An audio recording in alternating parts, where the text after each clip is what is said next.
On this episode of the Dudes and Dads podcast, we talk with our friend Jon Swanson as we review 2021. You're listening to the Dudes and Dads podcast, a show dedicated to helping men be better dudes and dads by building community through meaningful conversation and storytelling. And now, here are your hosts, Joel DeMont and Andy Lehman. Joel, it's the final episode of the season. Feliz Navidad, Andrew. Yes. How are you? Yeah, I'm ready for Christmas. Ready for Christmas. It's jumped upon us quickly. Yes, I'm totally ready. Me too. Couldn't be more ready. I'm saying that because in case my wife is listening. She thinks she'll know you're ready. I've purchased everything. All the gifts are done. We are now at a stage now where we have to decorate 2 trees in our home. Two. You've got the tree that's in the front window that you put the lights up on that everybody can see in the big front window, but that room is not large enough to handle all of the family that's going to be at our house for Christmas Day. So we have the real tree in the back of the house in the larger room where we all gather for the gift giving. So we're a 2-tree family. Two trees. I'm still at 1. You know, it's okay. It's okay. I want to encourage you in your 1 tree-ness. I'd love to go back to 1 tree, but once you're 2 trees, you can't go back. It feels that way. Well, Andy, hey, this is the last episode of 2021, and we're super excited about our guest, Jon Swanson. He's going to be joining us in a second. Jon is one of those guys where I feel we can just sit down and we can reflect. We can do some spiritual reflection, some down-to-earth reflection on what this past year has been all about. But before we're going to do that, Andy, we've got some words that we want to share with our listeners. We do. This episode is brought to you by the fine folks at Concrete Barber. ConcreteBarber.com.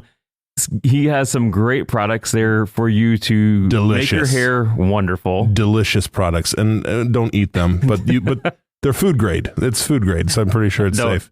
No. It's probably not an official approved statement. The products are delightful. They are delightful. And not only that, but you can go see all these wonderful haircuts on his Instagram that I love. In fact, if you go check it out, I was on the Instagram Reels the other day when I got my haircut. So gosh, you're Concrete Barber famous, and we're so grateful for that. DJ, our friend, our brother from another mother, we love you. We care about you. We're so grateful for all the wonderful barbarish things you do, the barbarian things that you do. No. ConcreteBarber.com, guys, go and check it out. Schedule your appointment. Super grateful for our partnership with him. And I think I can safe to say, DJ and all of us, we wish you Merry Christmas and a Happy New Year. All right. Okay.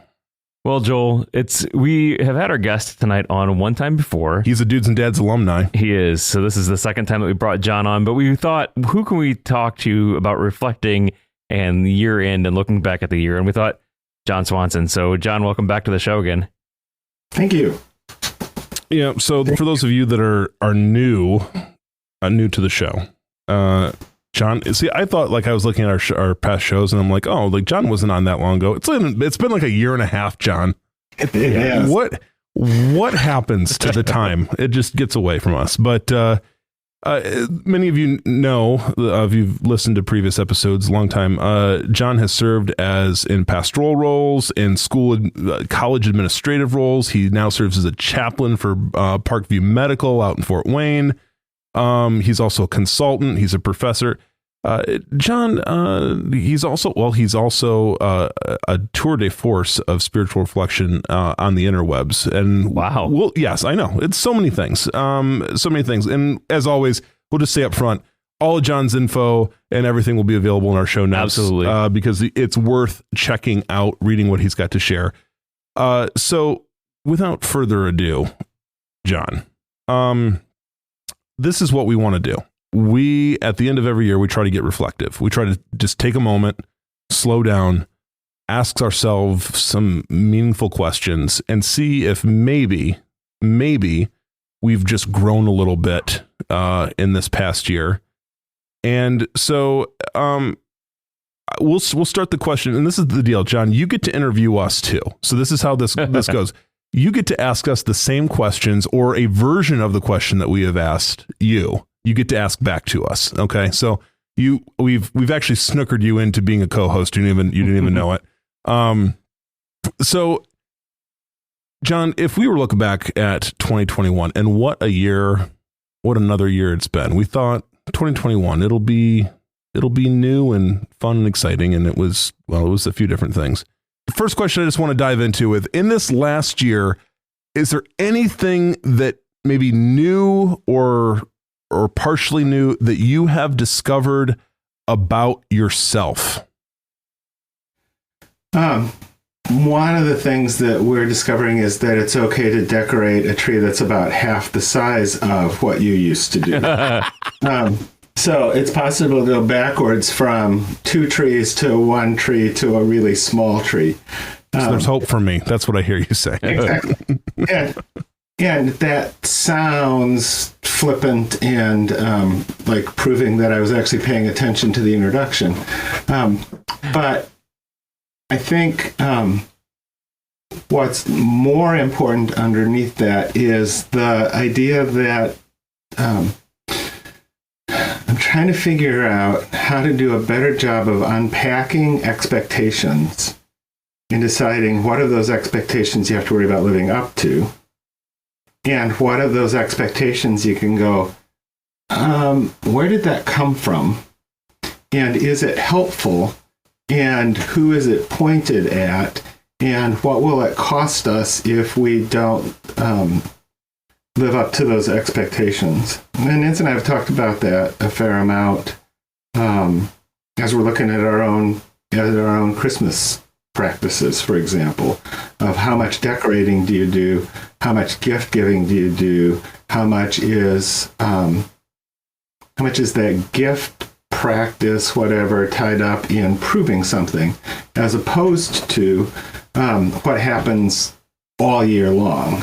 And I think often we've had this thing of, well, if I do the right one-time gift, it will overcome a whole year of messing up. Or if I give it wrong, it doesn't matter what I've done all year. This, and even in the intro, Joel, you alluded to that by saying, yes, we're ready for Christmas. Well, what's that mean?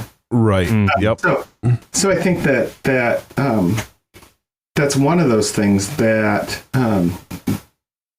that I've done a fair amount of thinking about, I think, and part of that comes back to we keep trying to live our lives measuring up to rules of a game that doesn't exist anymore. And I have a friend, Rich Dixon, who anytime I allude to the idea of a game says life is not a game, which is a valid observation. But if I'm trying to live up to standards or up to whatever that were based on how things were 2 years ago, I'm just going to get in trouble because things, I don't know if you know this, and some of your listeners probably do, but there has been major disruption in things over the last 2 years. And and if we don't take that into account, we're going to be in trouble. Have you experienced that disruption in terms, have you experienced that disruption as an opportunity of sorts? Because I know I had a hard time, like initially in the season of disruption with my job life and my family life and all of that, saying like, oh, this is an opportunity or whatever. I might be closer to the place at least to be able to say, man, this is affording us a moment to go, why were these expectations upon me? Who placed them there? Primarily me, actually. Mm-hmm. What has it been like for you and the people, and even the folks that you've worked with and ministered alongside of? What has it been like to just sort of say, it's okay to hit the reset button on this and kind of it's kind of a renegotiation. Maybe that's the word I'm really looking for. It's like a renegotiation of so many things. Have you experienced it that way? I think I've got two pieces to answering that question. And I'll tell you the first piece of it. And then I think that I'm starting to work on the second piece of it, or the more meta layer of that. So back in, I think it was back in September, was talking to one of my consulting colleagues, part of our team, who was getting ready to, he's not in healthcare, but has done some consulting with healthcare, and so was getting ready to do a presentation to a group of nurses, and asked if I had any suggestions for him. And as I was thinking that through, I realized, when we think about trauma, oftentimes we think of a trauma happening once and then figuring out how to recover from that. So you have a loss, you have grief, and then there's some processing that comes out of that. For those of us in healthcare, the trauma incidents have not stopped. Mm-hmm. And so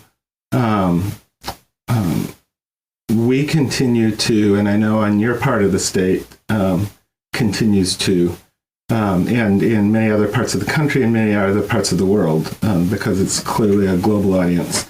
There are these waves that have happened of hospital occupancies and that kind of stuff. And if you are an ICU nurse, for example, in some ICU departments, the death rate goes up and then it just stays. Mm. And so you never have a chance to recover from this fundamental shift that's happened in a feeling of failure, oftentimes. So I think that it's hard to think about recovering, adjusting, whatever, when the trauma keeps happening. And so when the uncertainty about, is school going to be in the building? Is it going to be at home? Is it going to be in the building? Is it going to be at home? Am I going to be able to work in the building, at home, in the building, at home? It has those implications in other parts of our lives as well. And so I think that that recurring small t trauma, at least, makes it hard to be reflective, because you never have the space to reflect. Now the other part, the part that I'm starting to try to figure out is, so how do you learn to respect the pain and to have some amount of recovery? So we are, for those of us who work with human beings and try to help them, we have to figure out how to be present to whatever their pain is. And it's new pain for new people all the time. Mm-hmm. And at the same time, figure out how to do some recovery, some kind of framing, some kind of, so what does this mean for ourselves? And so I finally realized that first part of it, that sheer disruption and the repetition of it. And it's like, oh, okay. So knowing that is a really helpful thing, because knowing that says, oh, there is a reason why I'm exhausted. There is a reason why that exhaustion is a deep exhaustion. There's a reason why. Anyway. Yeah. So what do you think of that?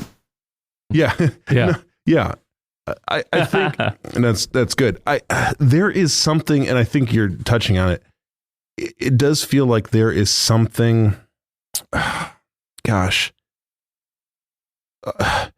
when kind of a battle, like a battle weariness becomes normative all the time, it's like, oh gosh, and again, I don't, this is the best, I'm going to use like movies or cinema to compare the things I've seen. A while ago, there was a series, I want to say it was on HBO, I'm going to forget, or one of those, Chernobyl. It was the whole Chernobyl series. And so that's, reflective of, the whole Chernobyl breakdown, the Ukraine, Google it, people, if you don't know. But really, that gave a whole insight into just before the Berlin Wall fell. I mean, toward the end of communism, kind of the nature of Soviet communist reality in that area, and specifically what I saw and what I think they did such a great job with is when an entire society is traumatized all the time, and has also lost the ability to trust or to have community with each other. So they're side eyeing each other all the time. So there is no respite from that in community. There's not really necessarily a place to run, because if you run to some place, your own mother might turn you into the state. I mean, that's a possibility, right? So, and then I saw recently watched the movie The Courier? The Courier, Benedict Cumberbatch, who I love to say his last name. But he's basically was a courier. It was just a regular businessman that got involved in espionage against the Russians. But that also took you into this kind of early, within the 1950s into 60s realities there. But again, it's like everybody, when it was well depicted there, everybody is traumatized, is at the mercy of the state, is in fear all the time. That becomes normal. And then there's like a part of their humanity. And that's what was so troubling as I watched all these things. It's like a part of their humanity leaves them. Like it leaves them. And that is what I have been concerned about. I know I'm talking like in really big, scary terms here, but like this is what I am concerned about. And for myself, I don't just say that this is the enemy without, I think it's the enemy within. Am I losing compassion, empathy? Am I, in order to not feel things because I have so many feelings or losses or sense of grief coming to me, like you've just outlined, again and again and again and again, especially for those of us who our job is caring for people like that specifically.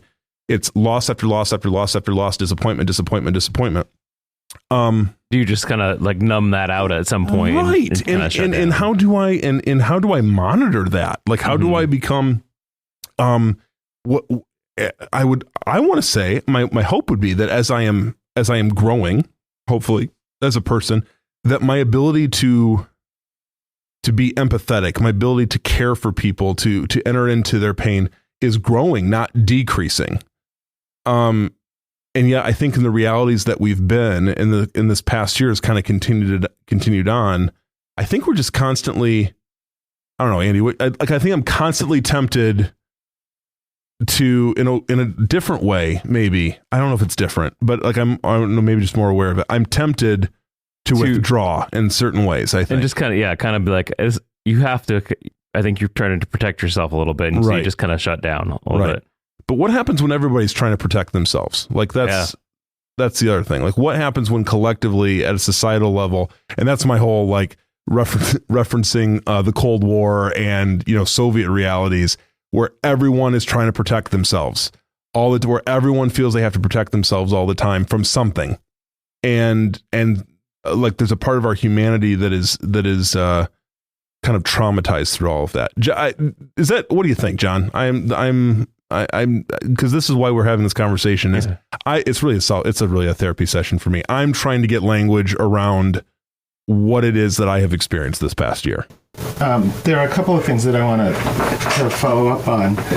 One loops back to where we started in this part of our conversation talking about opportunity. So you said, is this an opportunity for something? And I think that often our framework for opportunity is like an opportunity for a business, an opportunity for a startup, an opportunity to make difference, an opportunity whatever. But what if it's an opportunity to slow down? What if it's an opportunity to see things in a different way? So I'm gonna say that, and I want to step to something else. You talked about being tempted to withdraw as if that's a bad thing. Mm. So imagine that you're facing something that can hurt you.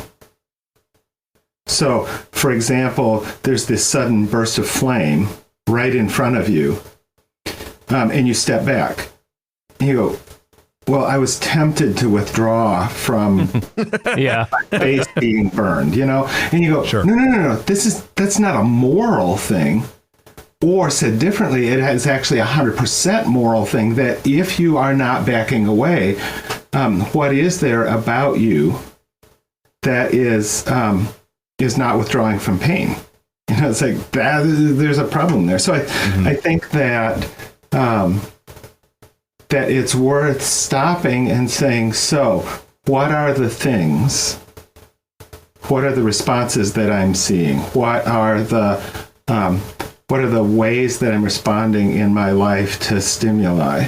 And what if those are the right stimuli? I mean, it's really funny that you're talking about those Cold War things and you're talking about society on edge. Think about the things that contributed to that. There's lots of storytelling that's happening from a fundamentally flawed perspective. Said differently, there is lying coming from a political environment that is saying this is X is Y and Y is X. Right.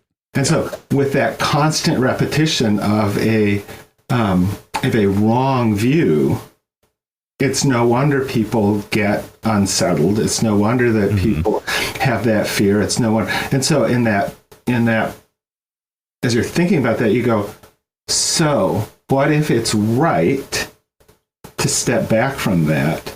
What if that anxiety that we're feeling is actually warning us? And what if there is something that we could be moving toward that would be healthier? So what are the systems that need to be unpacked?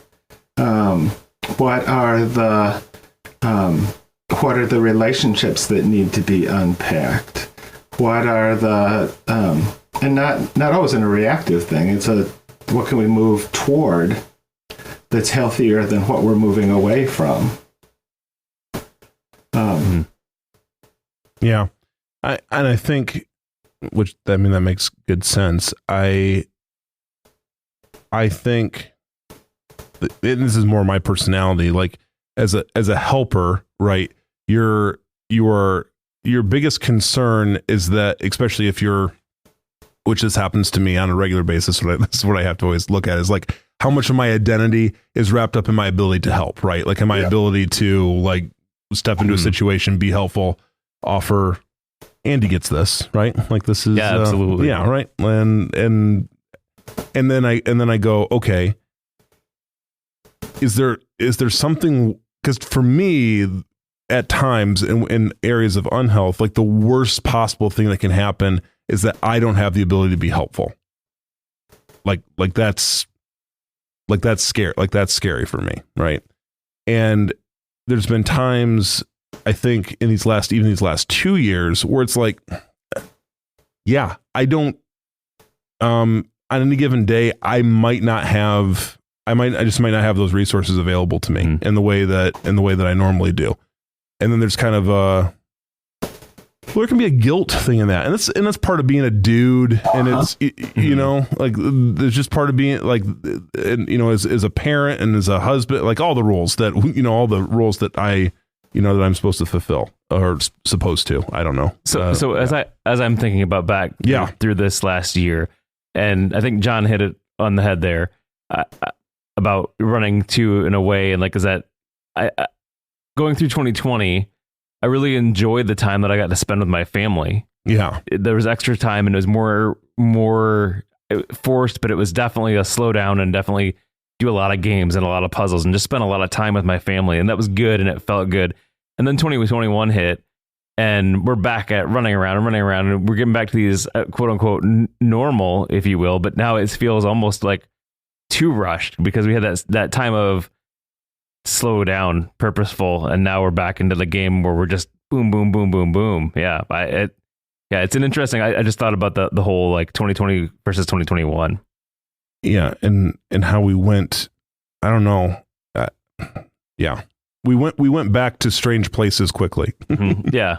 Well, we always go back to habits. We always go back to comfortable frameworks. Even if they didn't work, we go back to them. One of the things that I realized 2 or 3 months ago is that when you look at the research about habit. Probably about 40% of the things that we do, the actions that we take are habitual. We don't have to think about them, we just do them. Well, in 2020, for example, almost all of those things we had to stop and think about. I mean, in healthcare, our rules changed every shift. Mm-hmm. Literally every shift, protocols were changing. And so a number of us felt like we were starting over again in our caring for people every shift. So what that does is it means that all the things that you did by habit, you're having to address again. So all the things that we thought about, how school worked, about how church worked, and I hate generalizations like all the things, but there are lots of things that we thought about how church worked and about how school worked and about how travel worked and about how shopping worked so take every aspect of our lives, agree or disagree. We had to look at our behaviors. Well, if you go from 40% or 60% of your activities that you're thinking about to 80% or 90%, that's exhausting because you're having to think about everything. Mm-hmm. And then you form new habits, but they're not well. And so you begin to question whether your habits, you're questioning everything about how you think, about who you trust, about those kinds of things. So it's no wonder that after that first phase in 2020, we began to look at 2021 and say, so how can I bring order to this? Mm-hmm. But when you start to try to bring order to it, now you're not even sure how to bring order to it. And so what you do is you go back to frameworks that maybe worked before or maybe didn't work before, but you try to put them in place. And so that's part of what leads to that frustration is we brought in place frameworks that had worked a year before, maybe, but now you're trying to apply that to situations that aren't like that. Now, that's number one, and it's a pretty negative, frustrating thing.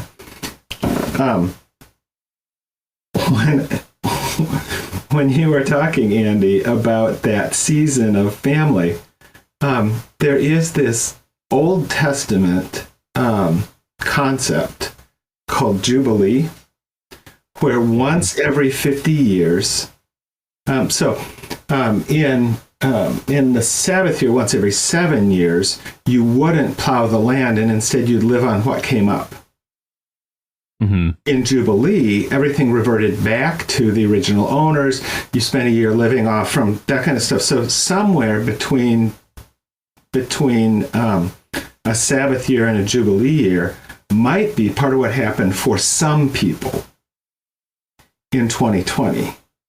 You lived off from the creativity, the whatever, the productivity that you had put in place the previous year. So you're living off from the stuff that's come up. Some people. Mm-hmm. But what that means then is in the next year, You can't do that. You need to start thinking from a new thing. And what we did is we started to go back to how could we go back to normal, rather than saying how can we go forward to something. But I think the other piece there, and then I'll shut up and let you talk and answer all the questions.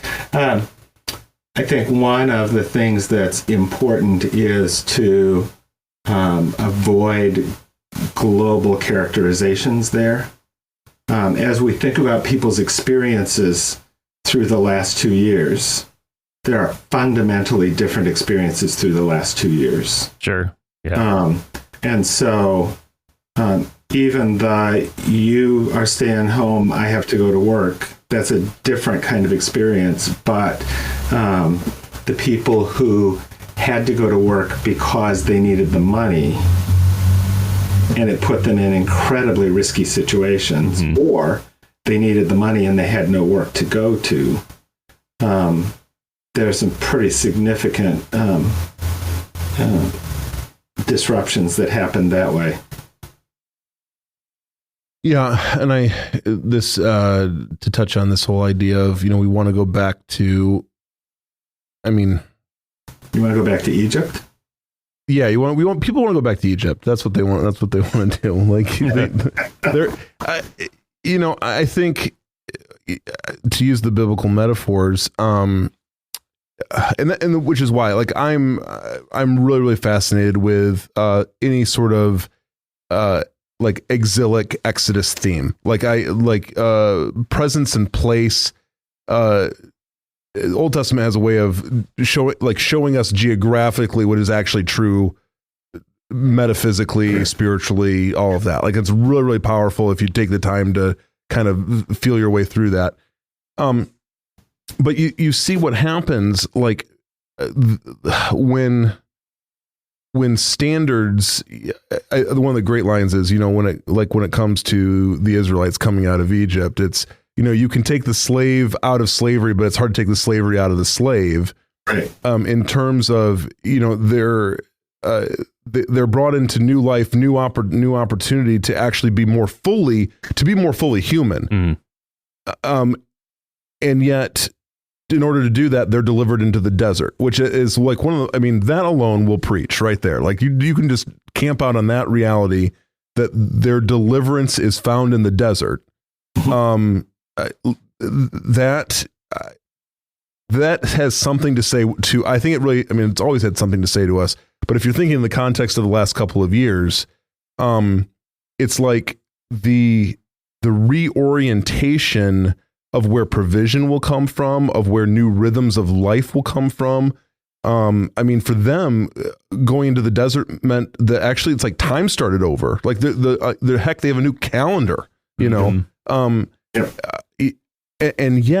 and yet they are still, it's like Stockholm syndrome. They want to misremember their past. Like, they really do want to misremember their past. They want to go back. They talk about that. And they say things like, was it because there were not enough graves in Egypt that you brought us out to the desert to die? When we were back there, we had pots of meat and we're well fed. And it's like, yeah, you were under a sentence of death, actually. But you don't remember that at all.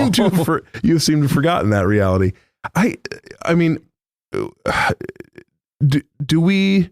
What do we do? What do we do when we begin to idealize a past that was not actually a reality? Like, don't we have this way, I think, as human beings, of misremembering the past in that way?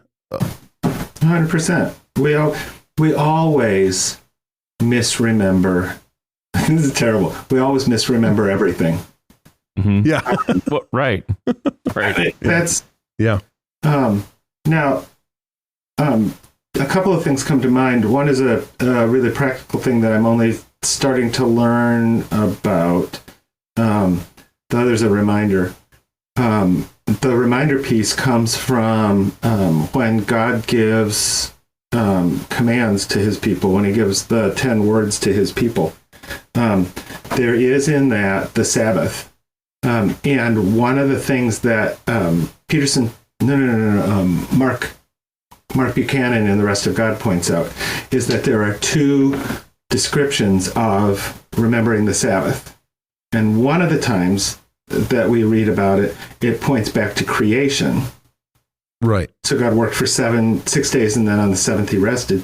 The other points to the bondage in Egypt. And so you were in bondage, and so taking a day, it reflects God's resting, but it also reflects freedom from that bondage. So I think that one of the things that happens is we have Sabbath tied to creation, we have Sabbath tied to bondage. And in the last couple of years, lots of us have forgotten about the importance of designating time that is actually Sabbath time, that is actually stopping time, that is actually saying, I'm never going to be caught up on my work, so I need to stop. Even though work is at home all the time, I still need to stop. And part of the other component of it is I may not go someplace to worship, which is often included as part of a Sabbath practice. And I can't have people over, which is often included as a Sabbath practice, but I can discover new ways to stop. I can discover new ways to refresh. So I said that there was this Sabbath component, and then I said there's a really practical component. There's an idea called expressive writing that I think that I intuited, but I'm just starting to learn a little bit more about. There is deep value in stopping and writing, not necessarily journaling, but in the idea of writing something that people won't necessarily read.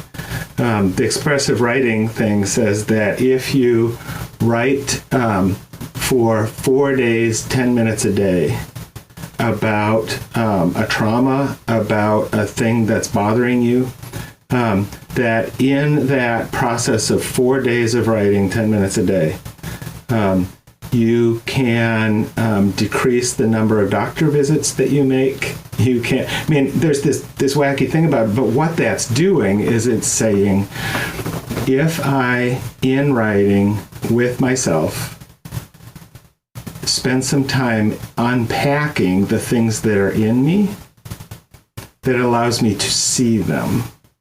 And in that process of seeing them, and it's not necessarily a therapy thing, as in I'm talking to somebody, because always when we're talking to somebody, we are constantly reinventing. We are constantly trying to figure out how do I even self-disclose in this incredibly transparent way that will impress people.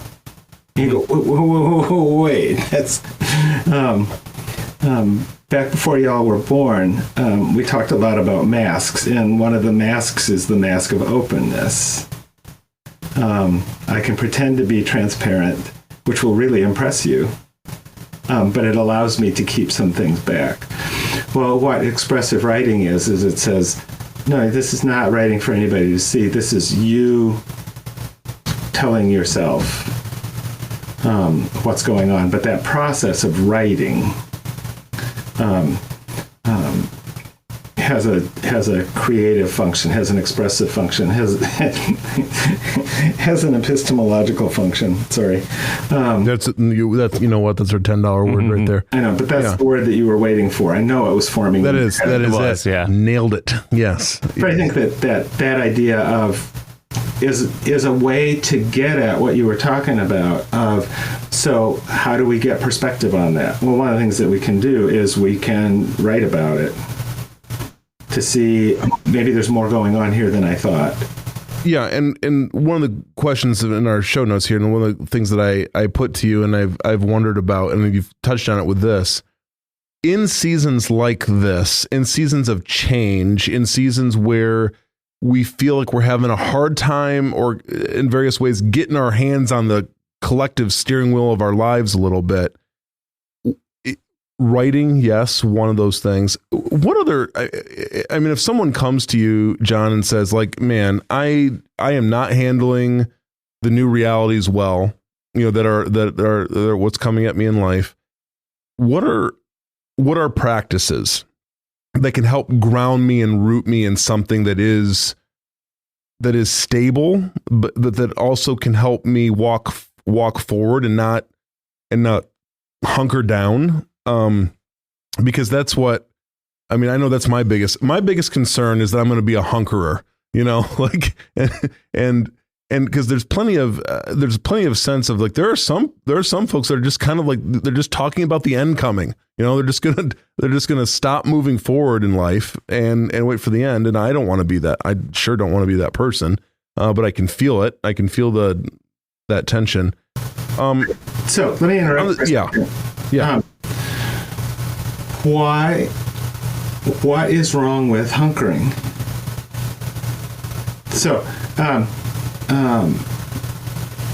Jason Kissel is a tree guy, and Jason, he's an executive director of Acres Land Trust, but he looks at trees too, and he says, what trees do for parts of their lives is nothing. So you have all of this delightful green stuff, which some of us love and some of us hate in the spring.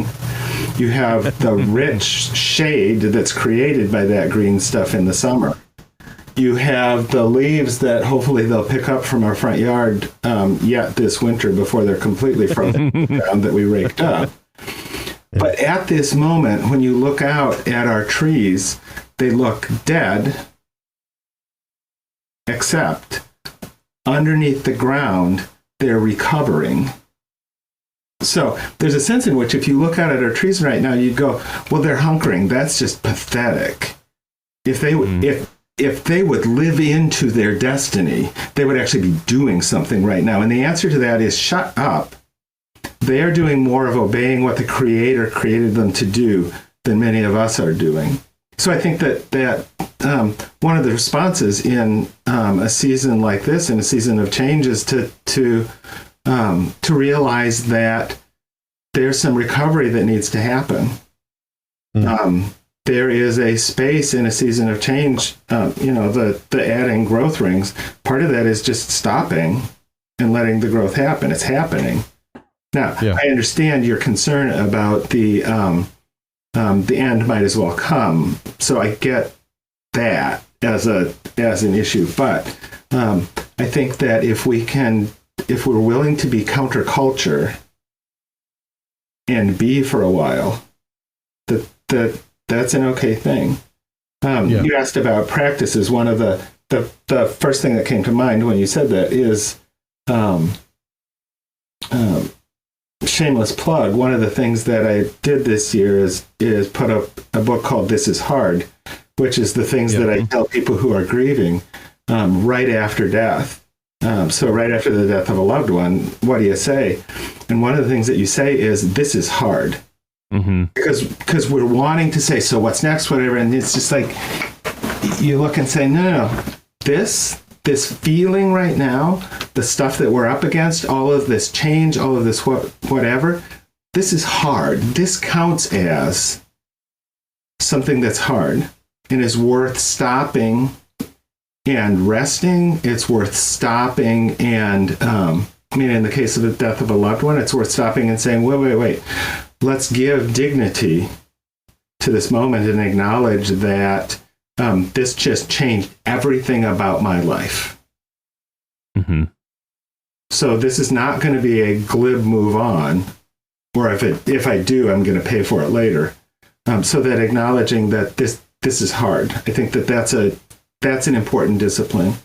The reflective writing is an important discipline. I think that Sabbathing probably so I'll say this, it's probably as important now as it has ever been. And I'm as bad at it now as I have ever been. Why? Because I don't want to face all of the grief that I've been facing for the last 2 years. Yeah. I think many of us have a bunch of trauma. But as I've looked at how do I close some things down for the last couple of weeks of the year, we've got our son's in town after being away for most of a year. We've got some other changes, and we got a new grandbaby on the way. How do I stop lots of other things that are going on so that I can be present and so that I can recover. But what I'm aware of is, as I'm doing that stopping, there is this, there's grief bubbling to the surface. And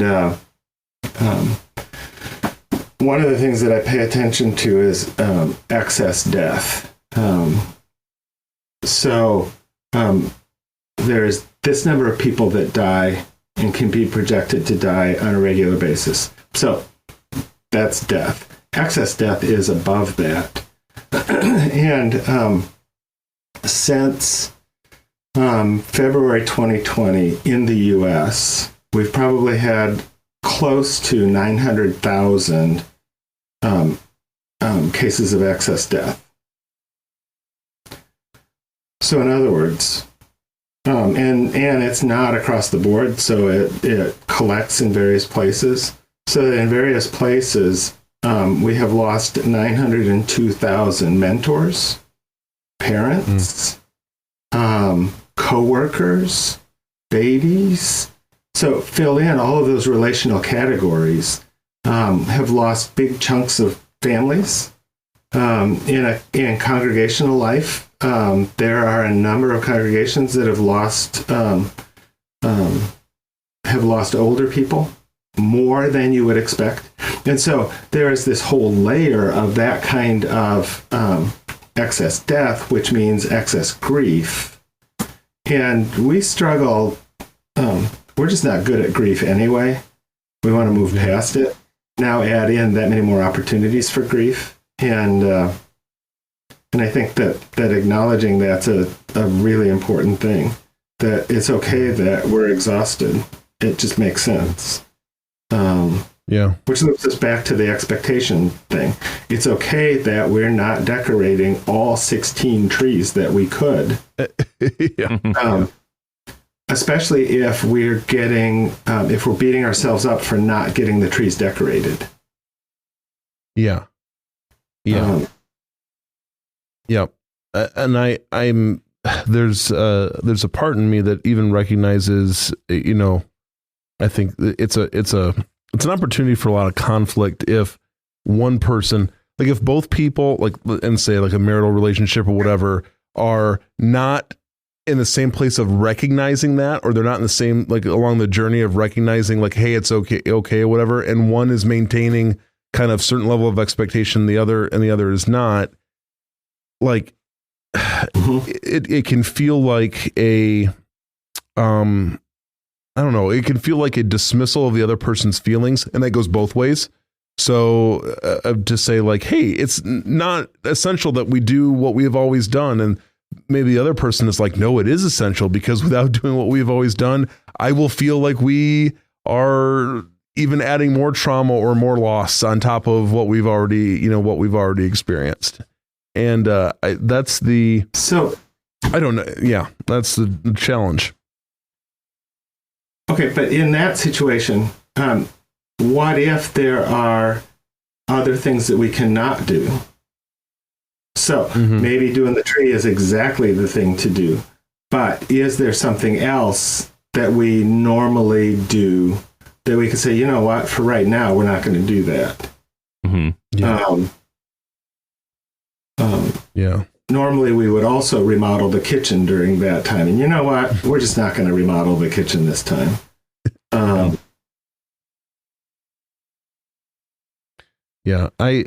I have, for me personally, have felt a great sense of relief that all, like for Christmas, that like all of my extended family is coming to us, and you don't need to travel, and we don't have, we don't have to go to them.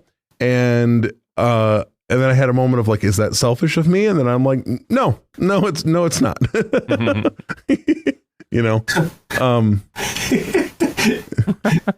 that's a deep window. Again, it's a deep window into my soul about like how where under stress, where I naturally gravitate toward is a it's an immediate fear of displeasing and all of that. And it's just like, well, I got to do, at the end of the day, I need to do what I need to do to. And that's hard for somebody who likes to please and Sure. make other people happy. Like Yeah. it's hard to Yeah. realize that you don't have to do that. Well, right. And it's also a realization that my desire to make other people happy sometimes is not even about the other people being happy. Like It's about you. It's about me. Yeah. It's about like perception and all of that, which that's the other layer that we have to dig to is why, I don't know, getting to the heart of motivations is hard work. Like to get real self-aware on those things, is like, it requires space. Mm-hmm. And and John, I'm with you. Like this Sabbathing thing and doing it well. I'm as bad at it as I've ever been, and I really thought, like, I told myself a small lie of like, oh, hey, things are slowing down. Things are slowing down. This is gonna make Sabbathing like a piece of cake. Like I'm just gonna naturally just fall into this. And instead, surprise, surprise, You're not feeling, yeah. yeah, calendars continued to fill up with things, or new practices or new rhythms were entered into, and it's like, well, and here we are still. Mhm. So yeah, That's not something to do well. See that? I mean, what if that's not something to measure up to? Yet another thing to do well or to do fail, or to fail at. But what if we say, you know what, I just need to turn this stuff off for a while. You know what, I just need to give myself like 3 hours where I don't apologize to myself. Mm-hmm. I need to. yeah. It's funny. I was thinking, Joel, a second ago that before we started recording, Andy and I figuratively looked at each other and said, "Yep, that's Joel." Now, here's the gift of that. It means that you don't have to apologize to us because we know you. Mm-hmm. And there's something about that, realizing that for the people that are closest to us, they know us. Mm-hmm. And so oftentimes we're working really hard to measure up to something that everybody around us says, you don't need to measure up to that. The people that are closest to us, I mean, Nancy and I talk about that, and I'm better at this now than I was 38 years ago when we started trying to figure this out, but I would often anticipate what I thought Nancy would like based on something that she mentioned, because of course that's a good listener, right? Is that Sure. you notice things around the edges and you turn that into, and it's like, well, actually, if it mattered that much, she might have said it more than once. And it might have been not some, I built this whole thing about what she ought to appreciate because I was pretty sure that it's what, rather than actually asking. And yeah, no, that wasn't something. And so I disappointed myself, and it's like, I think that if we were willing to give ourselves and each other as much grace as God gives us, or if we started learning a little more about that, that would change a whole bunch of things. Mm-hmm. Mm-hmm. Yeah. I was listening to somebody today who had done a podcast of reading through scripture in a year. And the question is, what did you learn about yourself? And his answer was, I learned that God actually does love me that much. Yeah. It's like, oh. Yeah, I, John, I mean, I just think about this past year, and when I look at kind of everything we've tried to navigate, I'm like, if I'm honest, there is a sense of like disappointment that because I don't even know. I don't even know what I expected to get out of this whole experience. You know, like that, like there was going to be some like, you know, deliverable or whatever. And that's not even. I don't even consider myself like a person who's like looking for like the deliverable all the time or whatever. But I just, you know, I had some sort of romantic. I don't know, some sort of romantic idea. Like, hey, I was going to be in this season of trial. I was going to come out the other side, better husband, better dad. Which one thing I will say, Andy, what I will say, and I'm just without getting too braggy, is if nothing else, I do feel like I am paying closer attention to my kids' emotional life now than I did a year ago. Then that's a win. And yeah, like that's one thing. Just because they're handed thing after thing after thing all the time. Like, John, as maybe you are aware, we had all these schools canceled on the 17th here recently because it was this whole TikTok thing, right? Yep. So like my kids, like they just went with it, and it was a significant disappointment because that's the day they do all their party. You know, there are their parties and stuff like that before Christmas break and all that, and they went with it, and I'm thinking to myself, I'm like, I think there might be some resiliency here. Like, I think there might be some things that are where they don't feel like as entitled to things as much as it's like, hey, that was a nice idea. We didn't get to do it, but we'll be okay, you know. And they just kind of, you know, they just kind of move on.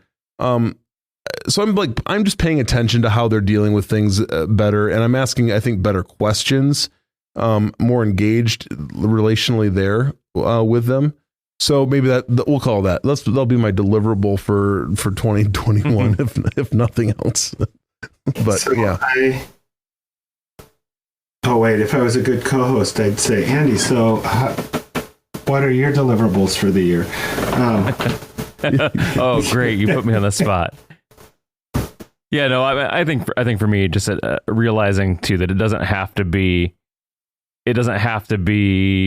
go, and then we can spend time with our families, and it doesn't have to go back to quote unquote normal. You know, it's good that we're able to get out and do things, but at the same time, like we don't have to be back to quote unquote normal. We can spend time, and normal quote unquote normal is not necessarily okay to go back to. Yeah, I agree. I mean, we've ranted. We'll see if John wants to go back to normal. I was going to say, we're going to see if John wants to go back to normal after he's had all these kids that he thought he had successfully launched living back with him for a few days. We'll see. But I think that we spent so much time ranting about how chaotic life had gotten, and now we're ranting about how chaotic life has gotten. Yeah. I mean, So I actually had some productivity this year on some things, and I still have this feeling of, but I didn't do anything this year. And so I think that our self-assessment is pretty fickle. Our measures of, so what counts, what doesn't count. And I think that if we still have some friendships, and we still can talk politely to the people that we deeply love, and we still have faith tested but still there. I think that, you know, I think that we look too hard for, and I think that, so I'll finish that with this. One of the things about chaplaincy is that it doesn't scale. So when you're having a conversation with somebody right after a loved one has died, you don't say, oh, you know what? Sorry, I had another death down the hall. So if I could talk to you two families at the same time, right. That way I could just say this once and it would work out better. And we look at that and we go, that's like the stupidest thing ever. Why are we so obsessed with scaling our impact rather than saying, man, I had some conversations with my kids this year. And I had actually 2 or 3 conversations with my wife. And I realized that there's some crap in my life. I'm addressing a couple of those things. And there have been times this year where I said to God, I simply do not understand. And as a result, had the most honest prayer that we ever had. It's kind of like the disciples saying, don't you care if we drown? I mean, that's a pretty actually honest prayer. It's awesome. Yeah. And we often count those as failures of faith. And it's like, wait, what if we actually know Jesus well enough to say really stupid things? Yeah. That feels like growth. Right. Good questions to ask. And I just, as you were saying that, like, I think about even, I think about John's question to Jesus while he's in prison. Like, is he the Messiah, or should we wait for another? And Jesus's response is, by the way, just tell John what you've seen. tell the things that have happened. He doesn't go, John, you knucklehead. Duh. And I think that's an important reality to remember, that number one, gosh, I think, and it's good we've had this conversation, because even I'm recognizing within myself, it's like, God gives me way, way, way more grace than I give myself on a regular basis. And the scorecard, there's not even a scorecard the way I think of a scorecard in any of it, and so, I want to live from that life, but I also want to like invite other people to that kind of life, because it's like it's just way better. It's just way better. I'm curious. I'm curious about what this coming year will hold, as well as we continue to. We've got a lot of. I mean, I know this is true for many people. We have relationships that need healing, though. We have conversations that have been put off. Our listeners. I'm sure that you can think of somebody that you have either overtly or covertly excluded from conversation, and maybe that's something that needs to be taken into account and maybe repaired. But yeah, can we be kind? Can we be kind to each other? Can we give each other, I don't know, the benefit of the doubt in some things? Can we be less polarized? I mean, those are all serious questions that we have. It takes so much energy to be angry. It takes so much energy to be angry. And I think there's just other places that we can put our time, our talent, and our treasure toward. So, John, this is my other question. I want to know, what are you publishing anything for Lent this coming year? You mean another thing? Yeah, another thing. I don't know. I've actually done 4 Advent projects, and I'm still with Lent for Non-Lent People book. Yep. And I suppose I should do something new sometime, but I don't know. Well, I will say, like, I'm pretty excited about Lent this coming year. I enter into Lent every year with a kind of like, this will be good. It's like eating broccoli. Like, this is how I think about it. It's like, this is going to be good for me.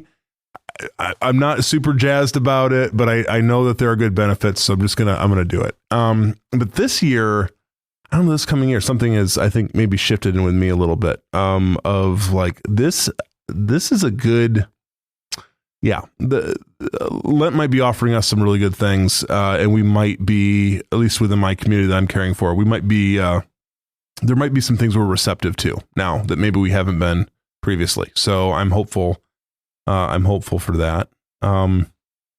Well, Jon, thank you so much for your time with us. Wishing you all the best here as we kind of conclude our 2021 and look into 2022. And I hope you have a great rest of the holiday season with your family as they're all joining you from different places and coming and going.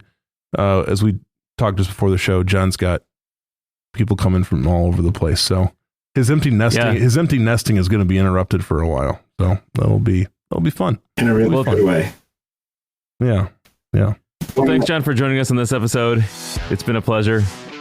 And Joel, any final thoughts before we end this episode? My final thoughts are, as always, fellow dudes and dads podcast listeners, we just thank you for your support, for hanging with us this past year. We're excited for 2022. We've got more good stuff coming down the pipe.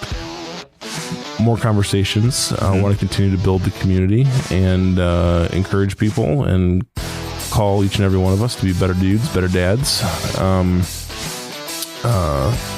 So yeah, thanks for hanging with us, and we will see you in the beginning of. Just stay tuned. We'll see you in the beginning of January at some point. So.